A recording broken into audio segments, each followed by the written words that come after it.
The wind dragged ash across the prairie like it remembered something it shouldn't. Sagebrush bowed low, as if mourning, and the earth cracked under each hoof-fall. The woman rode through it alone, her silhouette sharp against the dusk, black coat flaring, rifle strapped to her saddle, eyes shadowed beneath a slouch hat. Across her lap were 3 children, silent, barely breathing. Starved Comanche triplets wrapped in tattered wool and sunburnt skin, too weak to cry. She didn't speak to them, didn't sing, didn't pray. Just rode steady into the bleeding horizon, like the land owed her silence. She was known as the Black Widow in these parts. Stories followed her like vultures. Some said she poisoned her husband, others that she was a war widow who took scalps for the Union Army.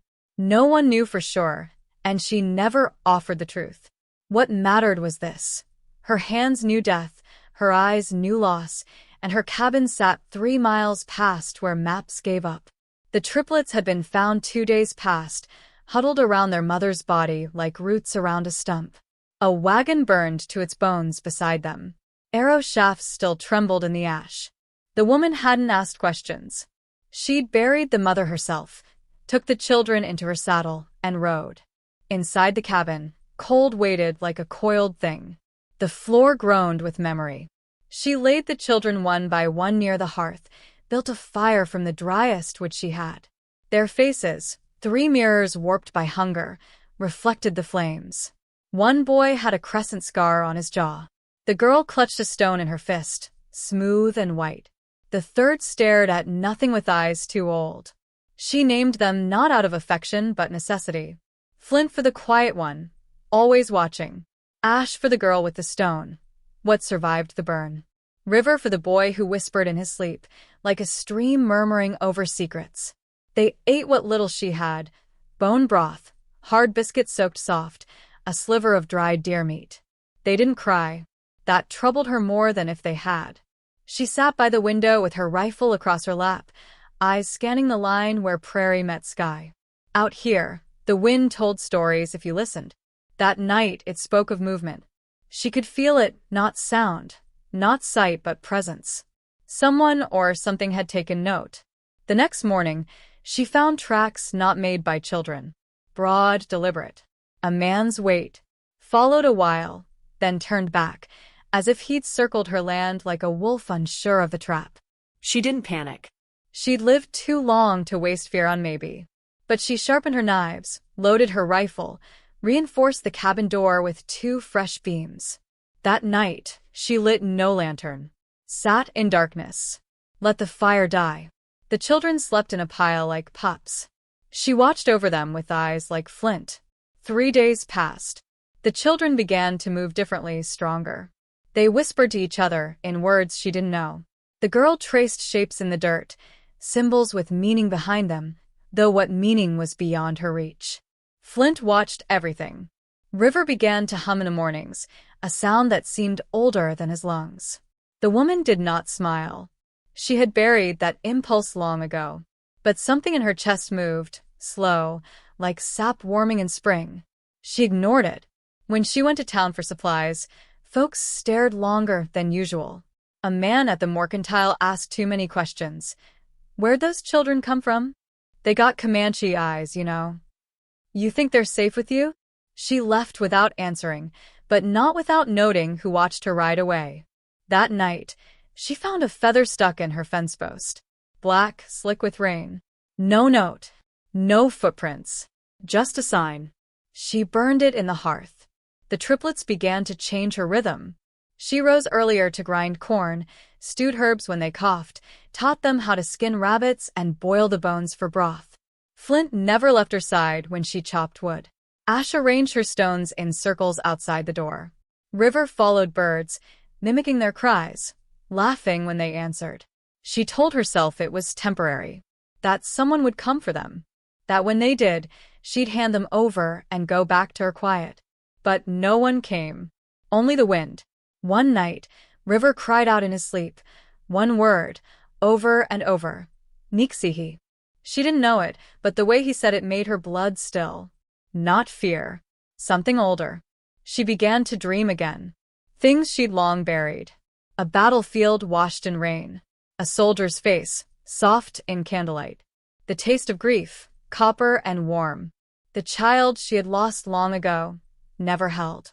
On the 8th night, she stepped outside to gather water and found a carved bone blade in the woodpile. Ornate. Personal. A warrior's knife. She turned slowly, scanning the dark. Nothing moved. Not the trees. Not the sky. But the wind had stopped breathing. She brought the knife inside, set it on the table, and waited for the dark to speak. When nothing came, she poured herself a finger of whiskey and stared at the children. She didn't know who their father was. Didn't need to. But someone had carved that blade and left it close. A warning, a claim, or a question. She didn't sleep. The triplets stirred in their dreams, whispering again in that language older than her blood. Ash rose sleepwalking and stood by the window for an hour, watching something only she could see. The woman sat by the door, rifle in hand, and whispered under her breath, "If he comes for them, he'll have to go through me." Outside, the land exhaled. Dust shifted. Somewhere far off, a coyote howled. The children, hearing it in sleep, all turned toward the sound like needles to a compass. The wind picked up again, and with it came the scent of rain and something else, something human. Something watching. In the hearth, the bone blade caught the firelight and glimmered like a promise. Or a threat. The warrior moved through the chaparral like smoke, silent, patient, inevitable. His horse stepped carefully, ears twitching at every sound, though the man atop it gave no outward sign of concern. His face was weather-worn, marked by years and war. Braided hair brushed his shoulders. A necklace of turquoise and bone lay heavy at his throat. His eyes, dark, unblinking, searched the land with the precision of someone used to tracking things lost or hidden. He didn't speak. Hadn't in days. Words were not useful now. Only signs. Only movement. The tracks were faint, but there, child-sized footprints in the dust, smaller still than he'd hoped, drifting west with no clear purpose. The wagon had burned to blackened ribs. Blood dried in patterns he recognized. Not all of it was hers. He'd read the scene like scripture. Death had come fast, not clean. Her shawl lay curled in a bush, scorched at the edge, soaked through. He closed his eyes, the image of her face not yet faded by time. She had left him under the same sky, carrying 3 lives he'd never meet. Now, he followed shadows of them, ghost paths etched in scorched prairie. Once, long ago, he'd been a hunter of men. Fought white soldiers, raided settler lines, lived by the bow and rifle. But he'd left that behind when she came, laughing in the river, daring him to speak her name. She had hair like golden wheat and hands that never hesitated. The child of a preacher, raised to fear him, yet kissed him like he was something sacred. They fled into the hills for a season, her belly swelling, her voice soft at night with stories of what could be. Then she left, said it wasn't safe, that the world wouldn't allow them peace. He let her go because he loved her. He thought there'd be time. There wasn't. He knelt now where the ashes of her trail still lingered. In the wagon's remains he found a carved bead from his own tribe, one he'd given her before she vanished. It was cracked but intact. He pocketed it and turned west, where the wind carried wood smoke and something deeper. At night, he sat by a small fire and asked the stars to tell him the truth. The coyote answered first. Not in warning, in recognition. The sound curved in the dark, like a memory. He followed it. The woman he'd once loved was dead. But the children, his children, might still breathe under the same sky as he did. The thought carved resolve into his bones. He would not lose them to the same silence that stole her. On the 3rd morning he saw the cabin. It rose from the earth like a scar, sturdy, quiet, fortified. Smoke curled lazily from its chimney. Around it, the land was marked by activity, with split, small gardens scratched into dry soil, rabbit pelts hanging on a wire. But what caught him wasn't the labor, it was the rhythm. The same pace he remembered from long ago. Not of survival, but of someone trying to believe in it again. He crept closer than he should have, but he needed to see them. 3 children played in the dust beside the porch. Not laughing, exactly, but moving, mimicking birds and brushing each other's hair. One girl traced circles with a smooth stone. A boy sat cross-legged, watching the tree lean. Another poked at a bird's nest with a twig, gently. Their skin spoke of mixed blood. Their movements told him more. He saw his mother's sharpness in the girl's eyes, his brother's defiance in the youngest boy's stance. The middle one stared directly at the trees where he hid, not afraid. Then the door opened. She stepped out, rifle slung casually, eyes sweeping the land like she expected it to bite. The Black Widow, they called her in whispers. He had heard of her long ago, said she'd once saved a town by burning it down. Said she buried her dead herself and never blinked at thunder. Now he saw her with her hand resting lightly near the trigger. Her face was sunbitten, hard, but not cruel. She called the children in with a quiet word. They obeyed without pause. He didn't move. She closed the door behind them. He backed away the same way he came, each step deliberate. The land did not betray him. He knew now. She had them. His blood lived under her roof. The question was not whether he'd get them back, but whether he should try. He had killed for less. But the look on the girl's face when the woman touched her hair, it wasn't fear. It wasn't obedience. It was something closer to safety. He returned to his camp that night with the unease of a man caught between law and justice. The knife he carved from elk bone, his mark, his message, he left it by her fence post the next night. Not to scare her. To let her know she was seen. He didn't know what he expected. Gratitude? A shot fired in warning? Instead, her fire burned late into the night. No light in the windows. She sat on the porch, unmoving. He watched her sleep sitting upright, rifle across her lap. Chin dipped, but not vulnerable. He didn't see her as an enemy. He didn't yet see her as an ally. Just a gate between him and what remained of his family. Each night after that, he came a little closer. He heard the children speak, words from his language slipping in between English phrases. The girl sang lullabies his grandmother once hummed. The boy whispered his name to the night. Not the one she gave him. The one only blood could remember. He waited for rage to rise in him. It didn't. What came instead was stranger, heavier, grief reshaped into purpose. The last night before the rain came, he left a rabbit on the cabin steps, skinned and clean. No note. No debt. When dawn broke, it was gone. Something was shifting. He didn't know what. But the land had begun to breathe again. And he wasn't alone in listening. The rabbit came with no blood trail, no sign of the one who left it. Just a clean offering on her step, still warm when she picked it up. She didn't look to the tree line, though she felt his presence like a heat behind glass. He was watching had been for days. Not circling like a threat, but hovering like a storm that hadn't decided which way to break.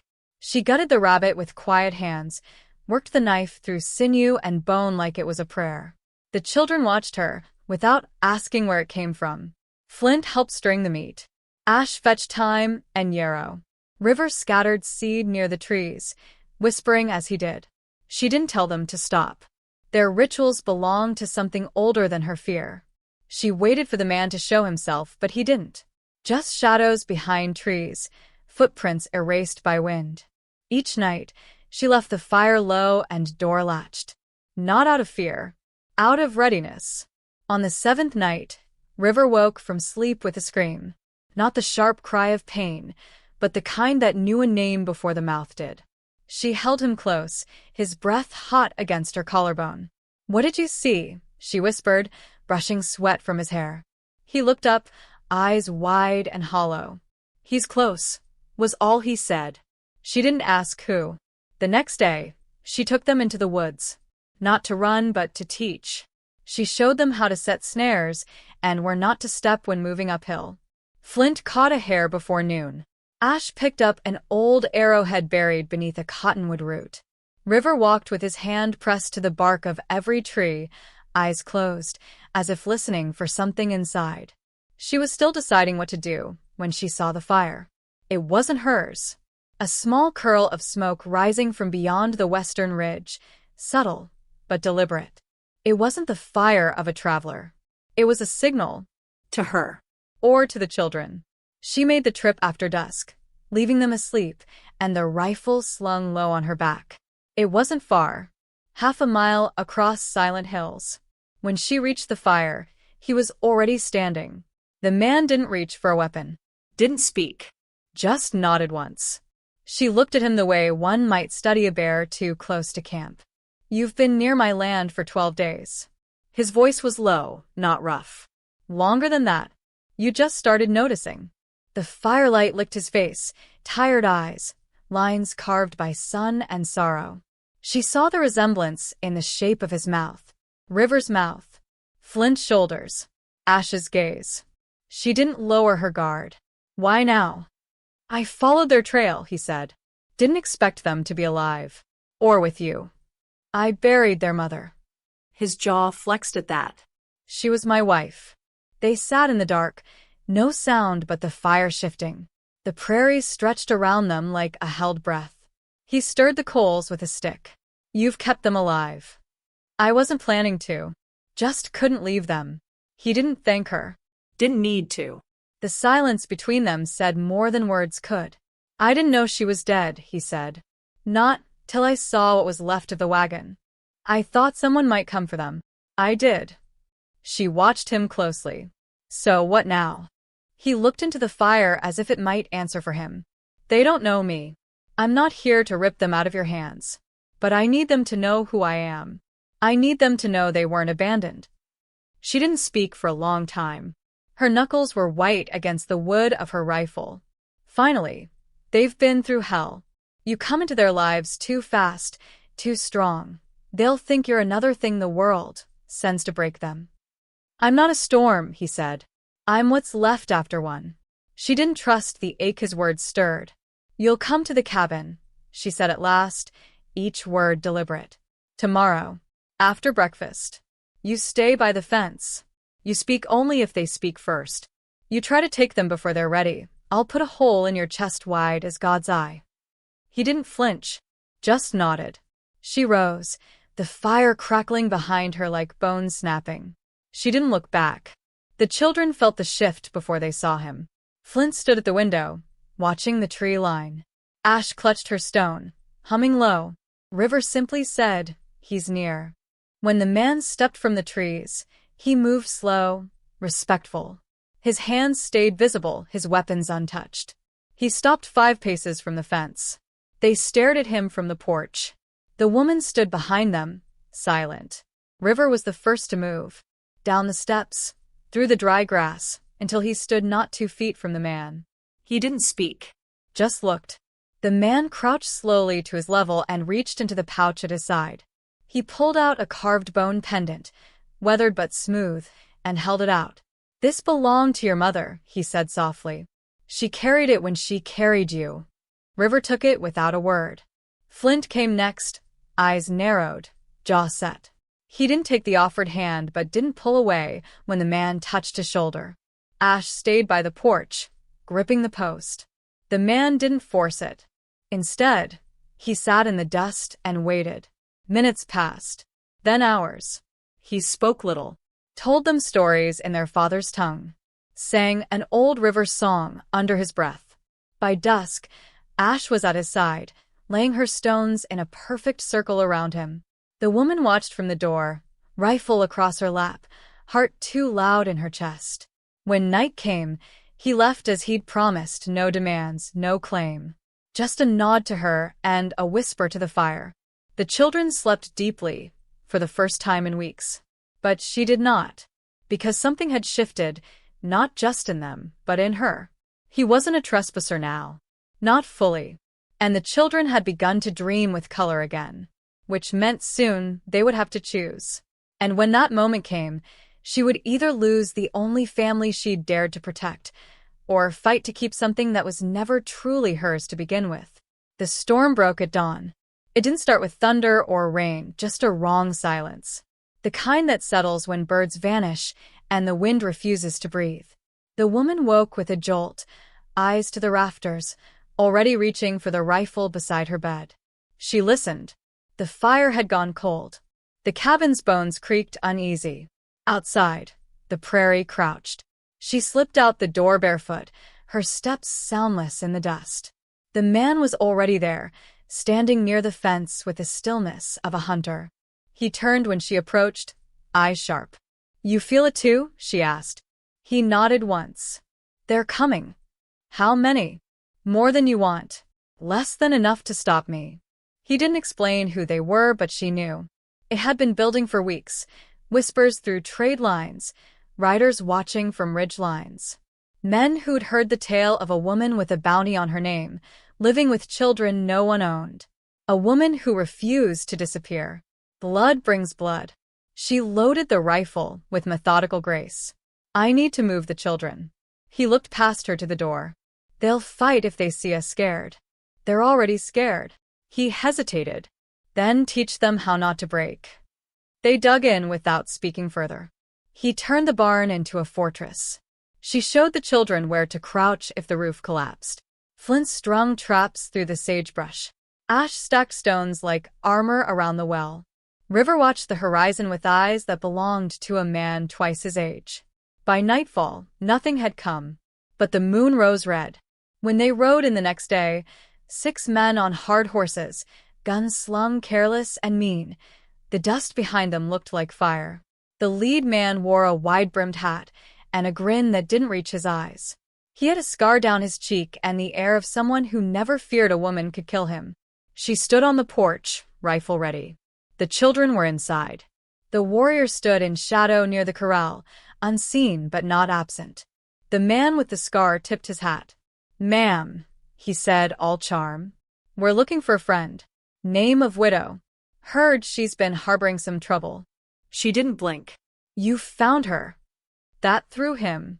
He looked at her like he couldn't quite reconcile the quiet with the steel in her voice.